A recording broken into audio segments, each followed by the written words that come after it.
Hello everyone, and welcome once again to the Temple Institute Parsha class. My name is Gedalia Meyer, and I'm podcasting from Ma'ale Adumim in Israel. Time is one of the great mysteries of life. It is so intuitively clear a concept that nobody needs to define or clarify what it is. But on the other hand, when asked to actually do so, nobody is able to come up with a definition. It is simply something that we take for granted and never feel the slightest need to explain, even to ourselves. We do keep track of the time. Whoa, do we ever keep track of the time? We have clocks and calendars everywhere we turn. They are on our wrists, in our pockets, on countless screens throughout the day, and they're hanging on walls and refrigerators in every home and office. Hardly an hour goes by in our lives, except when we're sleeping, in which we do not give at least some notice to the time. Hardly a day goes by unless we are somehow unconscious for a long period in which we don't acknowledge the day of the week or the month. Certainly the same could be said for the week, the month, and the year. In many situations, we keep track of the minutes and even the seconds. For those in highly exact situations, such as certain sports or scientific experiments, fractions of a second are everything. With all this keeping track of the time, it is a bit strange that we never spend the time to consider what it is we are keeping track of. Most of these periods of time that we keep track of are completely arbitrary. There is nothing inherently natural about a second, a minute, an hour, or a week. Even the natural periods like the day, the month, and the year are losing their natural relevance and are, for the most part, nothing more than human constructions to have some other time period to keep track of. These periods are really just a way to put some perspective on where we are in the course of our daily lives. They help with scheduling and measuring and knowing to some degree what is going on. But hardly anybody still thinks of the marking and passing of time as some cosmic or natural process that we are immersed within. This is a little strange because that is precisely our situation. This week's Parsha is called Emor. That short word, which introduces a relatively short Parsha, means say. While that alone is a rather nondescript title for a Parsha, it is the first defining word of the Parsha, and so that is the title. Much of the Parsha deals with various laws concerning the status of the Kohanim, the priests, who handled most of the things in the tabernacle and then in the temple. They were in charge of everything to do with the offerings. Pretty much nobody else was allowed to directly handle any of this, so the Kohanim had a lot on their plates. The Parsha deals with who a priest could marry, how they were to behave in specific situations, and what happens if one of them developed a physical blemish that might invalidate them for their tasks in the temple. It also deals with parallel physical blemishes on animals and the ramifications. Much of the second half of the Parsha is another enumeration of the various biblical holidays throughout the year. There are 3 such lists in the Torah, which vary slightly from one to the other. They all contain the 3 basic pilgrimage holidays: Pesach, or Passover, Shivohot, or weeks, and Sukkot, or booths. In addition, 2 other days in the 7th month are mentioned here and elsewhere that mark what eventually would be called Rosh Hashanah, or New Year, and Yom Kippur, the Day of Atonement. In 2 of the lists, there is mention of a longer period of time being marked.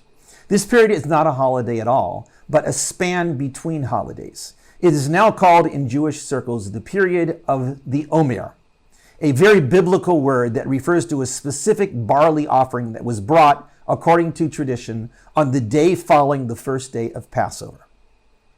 This barley offering was brought in a bushel, the measure of which is called an Omer.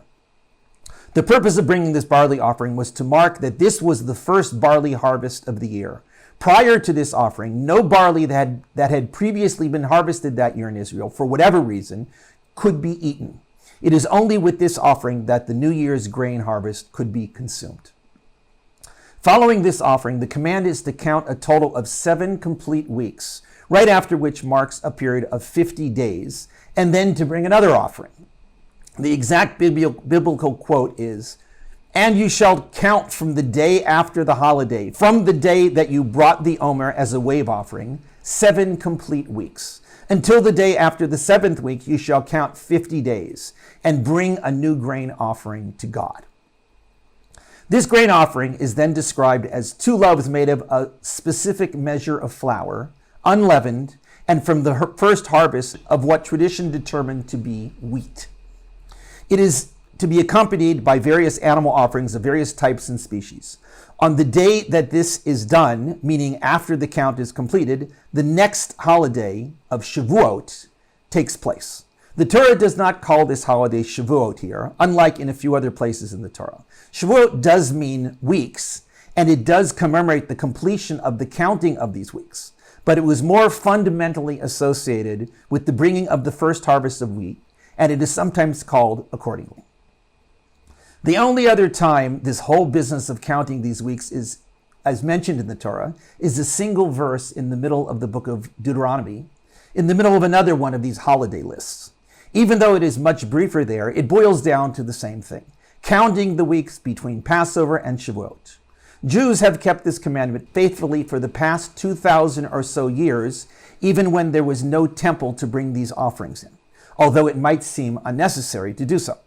Why bother with this whole count if we are not really counting for anything that is relevant any longer? This is not really a serious question in Judaism, since Jews are somewhat reluctant to drop things, doing so only when it is absolutely impossible to keep them going. However, Jews have had to come up with alternate reasons for which to justify the count. The original alternative, which may have originated even when the temple was still standing, was to count the days between Passover and the giving of the Torah on Mount Sinai, which tradition associates with Shavuot. While this is known to not necessarily have been entirely accurate in the past, the current state of the Jewish calendar, which has been in place for over 1,500 years, has it work out exactly correct.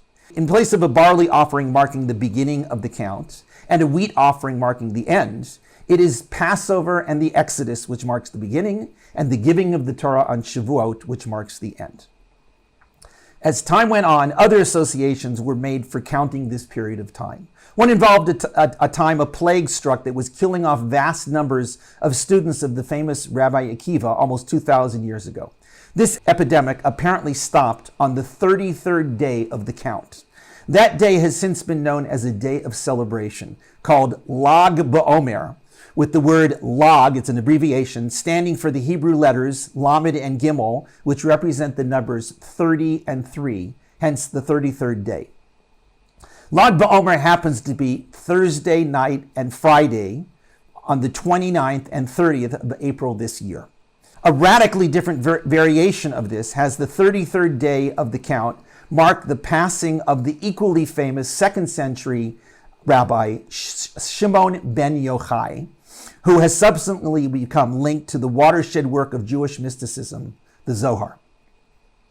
His day of passing is cause for celebration, since his soul was elevated into a higher realm. A further development of this was to associate each day of the Omer count with a particular combination of Kabbalistic emanations of the divine known as Sephirot. Combining 7 of these with each other amounts to a total of 49, thus 1 for each day.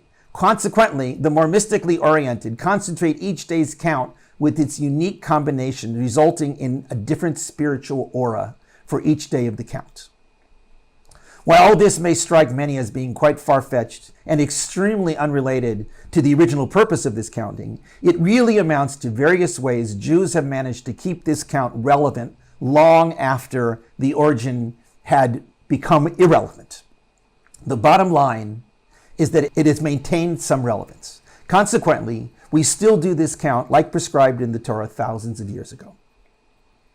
Perhaps there is another angle of relevance to all of this that isn't related to any particular person or event or belief.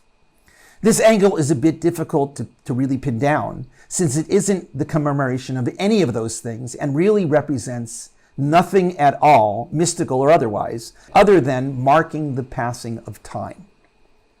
We do this sort of thing all the time in our lives, marking the passing of seconds, minutes, hours, days, or months. Marking the passing of something as long as years is something that we do, but it's not easy to really pay attention to something this long.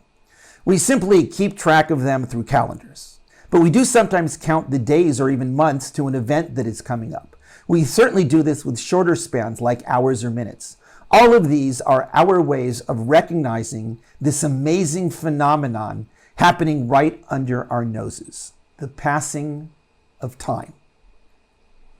We live in the midst of a kind of temporal river that is carrying us along at its own pace that we have little to no control over. It simply happens, whether we like it or are aware of it at all. We can sometimes make the river appear to stop if we use our minds in the right way, but this is quite difficult to do for any real length of time. That river, of course, is time. When we count along with it, we are noticing the signs and markings along its banks. Every heartbeat, every tick of the clock, every year that goes by as we age is a way to either get in tune with the flow of this river or to ignore it. Paying attention to it is not necessarily any better or worse than not paying attention to it. It is simply a way of being. The Omer count is a system for applying this mode of being for an extended period. 49 days or 7 complete weeks is a long time to simply count for no particular reason. But that perhaps is the reason, to simply get into the mode of being, of counting time. These days and these weeks are periods that we shall never again experience in our lives. Once they are gone, they are, quite figuratively, water under the bridge. To mark them is to recognize them as significant to us and as important in and of themselves. As a medieval mystic once said, quote, "The days are scrolls. Write on them what you wish to be read. With each moment and each day and each year, we write another section of our books. Let us make them count." Shabbat Shalom.